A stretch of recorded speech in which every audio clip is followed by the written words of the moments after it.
Bonsoir. Dans l'une de nos précédentes vidéos qui portait sur la diversification des différents arbres fruitiers au niveau du territoire du Gabon, il était question pour nous d'encourager les différents producteurs du Gabon à pouvoir se lancer dans la production ou la diversification des différentes offres. Et l'une des principales raisons pour laquelle nous avons fait dans la vidéo en salle, nous avons eu à montrer aux producteurs comment est-ce qu'ils pouvaient diversifier les différentes cultures et adapter ces différents arbres fruitiers sur l'étendue du territoire. C'est pour cette raison que nous avons compartimenté nos différentes sites en quatre zones agroécologiques, à savoir les zones forestières et les zones de savane. Et dans les zones forestières, on avait ceux de haute altitude et ceux de basse altitude. Dans ceux de haute altitude, on parlait donc des régions de l'estuaire, de Libreville et ses environs, ainsi que le Wellington. Dans les zones forestières de haute altitude, on parlait aussi de la ville de Franceville et ses environs, Moanda, Koulamoutou. Et puis dans les zones de savane, on parlait donc de Tibanga, on parlait aussi de Lambaréné, qui sont des zones de basse savane. Alors, il était question pour nous de pouvoir montrer qu'ils pouvaient donc utiliser différents types d'arbres fruitiers, parmi lesquels on parlait donc des agrumes. Alors, dans cette vidéo, il serait question de revenir vers ça en montrant exactement quels sont les différents types d'agrumes qu'ils peuvent développer sur l'ensemble du territoire. Et dans la vidéo de théorie, on va plus revenir sur les différentes contraintes, mais c'est question de présenter les différents arbres donc fruitiers. Ici, en face de nous, nous avons un certain nombre d'agrumes, parmi lesquels,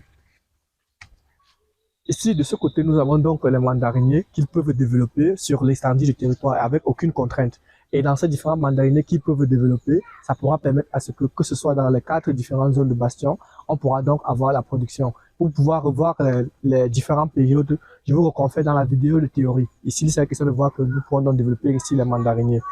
À côté de ça, lorsque nous étions donc au Gabon, sur l'ensemble du territoire, nous nous sommes rendus compte que au niveau du Gabon, il y a une culture qui a beaucoup de valeur ajoutée, mais qui est beaucoup plus exportée. Okay?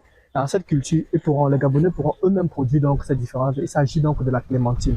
Et nous avons ici là les arbres de clémentine qui ont un très bon potentiel, qui pourront être actuellement produits sur l'ensemble du territoire et avoir donc un bon rendement. Donc nous encourageons beaucoup plus donc les producteurs à pouvoir faire la clémentine.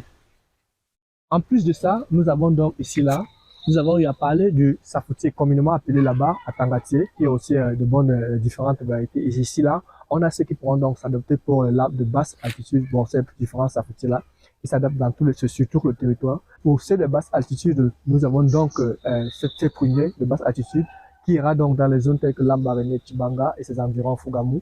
Et puis ici là, à ma gauche, donc on aura donc ceux qui auront au niveau de l'estuaire, ou l'interne qui s'adapterait. Mais de manière générale, la Tangatier s'adapte sur toutes les différentes régions.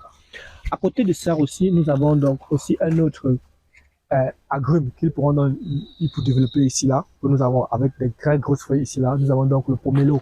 Le pomelo qui a une forte valeur, mais qui pour l'instant est beaucoup plus exporté, donc raison pour laquelle les agriculteurs ou les paysans pourront donc développer dans ces cultures sur l'ensemble du territoire du Gabon.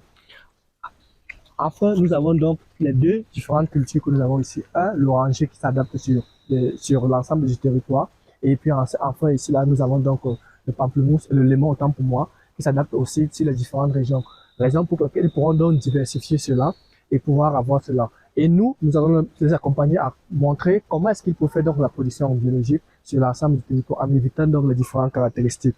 Et en fin de compte, il faudra aussi, dans notre vidéo, nous avons eu à parler des arbres fruitiers, dont parmi lesquels on a le litchi, qui se développe aussi très bien au niveau du Gabon et qui a une forte valeur ajoutée. Donc, et il faudrait donc que ces différents producteurs puissent aussi adapter cela afin de pouvoir diversifier leur assiette, jouer sur le potentiel que regorge le Gabon et pouvoir aussi améliorer leur système de production. Merci.